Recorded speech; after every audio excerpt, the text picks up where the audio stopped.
Welcome to the Geek Easy, fellow geeks. Let's grab a beverage of your choice,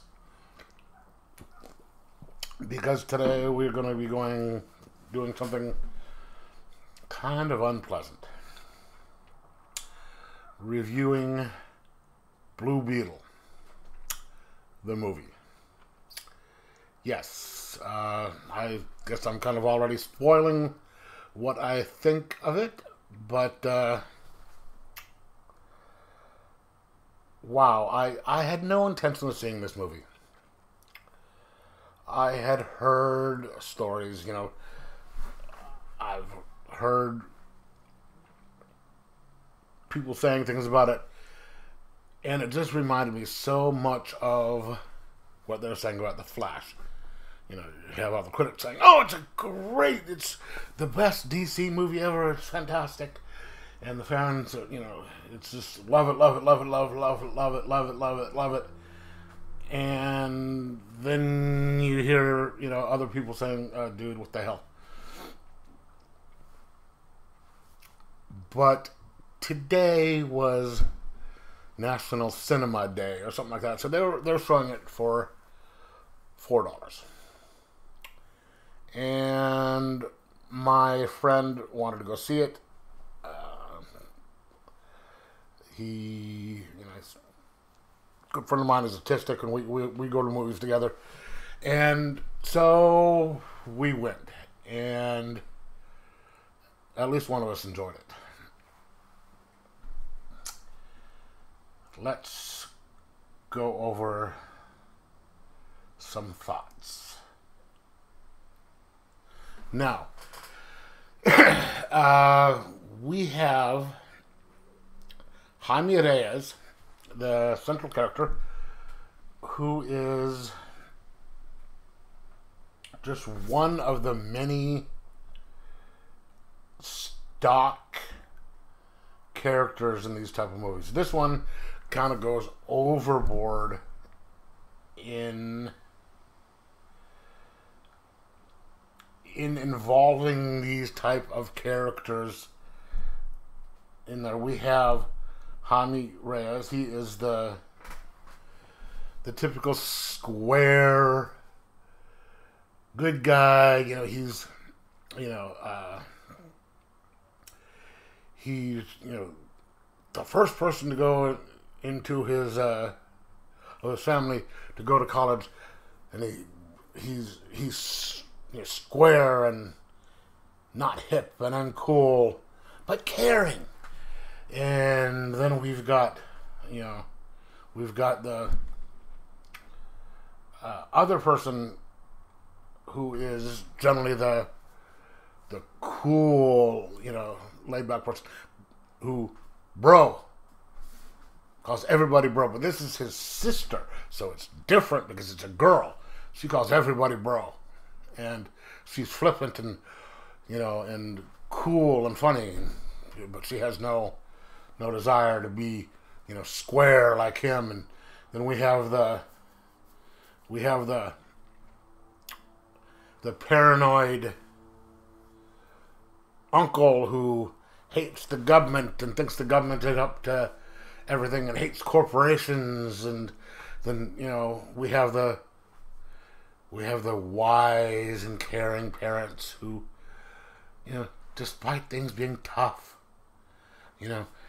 you have to see your path. And then we have the other person who is, they seem like they're comic relief, but then they've had this mysterious past. Then of course they have the corporation people who are just evil for the sake of being evil and no other reason at all. Because,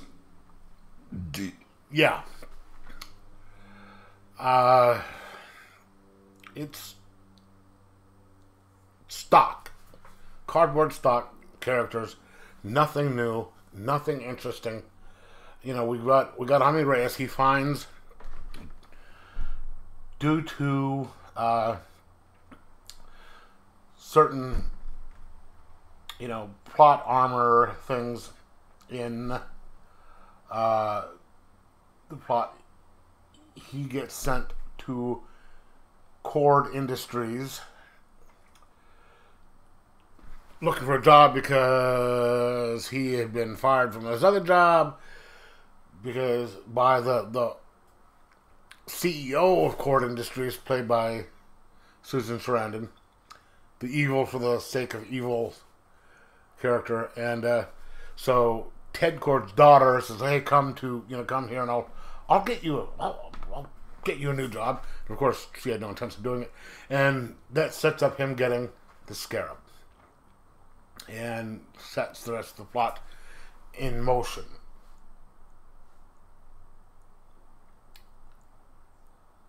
And he has to fight off this evil corporation who is using the scarab to try and do military applications and use the OMAC program and everything to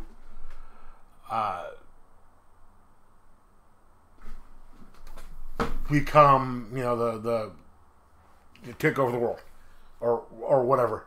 And there are just so many things wrong with this plot because it's been done in so many other movies before. It's all over the place in tone because they're trying to make it caring and about family because we've got to be about family. We all stick together. We're caring. We love each other. But these other people who are in this corporation, they don't. They only care about themselves, and so they're doing that. But they're also trying to adapt some of the more recent Marvel type of tropes in there, and just having all these funny things in there, which doesn't work. Because one second you're doing this, and then all of a sudden you have the famous comedian who plays the uncle. I can't remember his name. Just being overacting as this the paranoid stereotype of a stereotype. Let me explain. I don't know if you ever saw Undercover Brother, the Dave Chappelle character. Paranoid Brother. This is a kind of like a bad satire of Paranoid Brother, which was a satire in and of itself. So it's just not working, and you're just it's distracting, because it's kind of all over the place, and they're kind of ramming these kind of messagey things down your throat. They're getting okay, a bunch of action, and then hey, we got to stop to show how much we care, and then back into it. And another thing, and the people in this movie they're talking in a way people don't talk. Like they're so they're having the members of the family speak to each other, and it's in English, right? Which is fine, But then every once in a while they'll do a couple sentences in Spanish and then back in English. It's like, dude, most people who are bilingual don't do that. They'll stick to one. Let's say if you're in the family and like the grandma doesn't speak English, you're gonna speak to her all in Spanish, in Spanish or whatever the native languages. They're already speaking this at times and putting the translation on the bottom. Stick with it that way. We'd understand. Hey, if it's a grandma and she doesn't speak English, just to have them talking in Spanish, and translate it. Or don't have them sitting there talking to her in English and then have her respond in Spanish and stuff like that. It's like, dude, it's and just these stupid little comments that they're making. And there was a scene in the movie, which later on in the movie, I'm not going to say why it is, but they've got this tactical team from Cord Industries who are coming to pick up Jaime and his family, because they're going after the family. And they're going in there with all this big, like, kind of a SWAT team thing, and they come up and they're like, Jaime Reyes, come out. Come out. We are authorized to use lethal force. What in the blue hell, no pun intended, does that? Who does that? No SWAT team would sit there do something like that. No, and no business organization who has a team like that would be able to send people in there like that. But even if they were, they're not going to sit there and say, come out because we're authorized to use lethal force. I'd be like, no, I'm not. No. And it's just flat out stupid. It was kind of a big, hot mess of a movie. And this one, from what I understand, I can't remember if this is supposed to be the first one of the new DC universe. Because I think Aquaman's supposed to be the last of the DCEU, and this is supposed to be the first of the DCU. If this is supposed to be the first of the DCU and the way it's going to be going forward with all the other movies, DC is in worse trouble than it has been, because this stuff is going to suck. It's just it's just going to ruin everything. I'm going to give this a 2.5 out of 5. I mean, because it looked good. It looked fantastic. It looked better than the Flash, because at least they got their special effects done on it. Done well. And,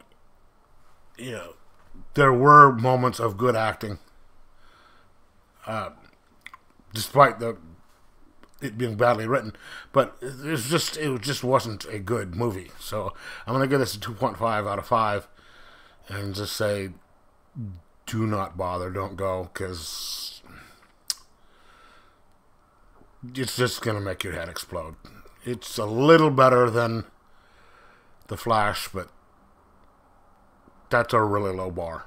Anyway, let me know in the comments below if you saw it, what you thought of it, and like, subscribe, and most of all, try and enjoy your movies.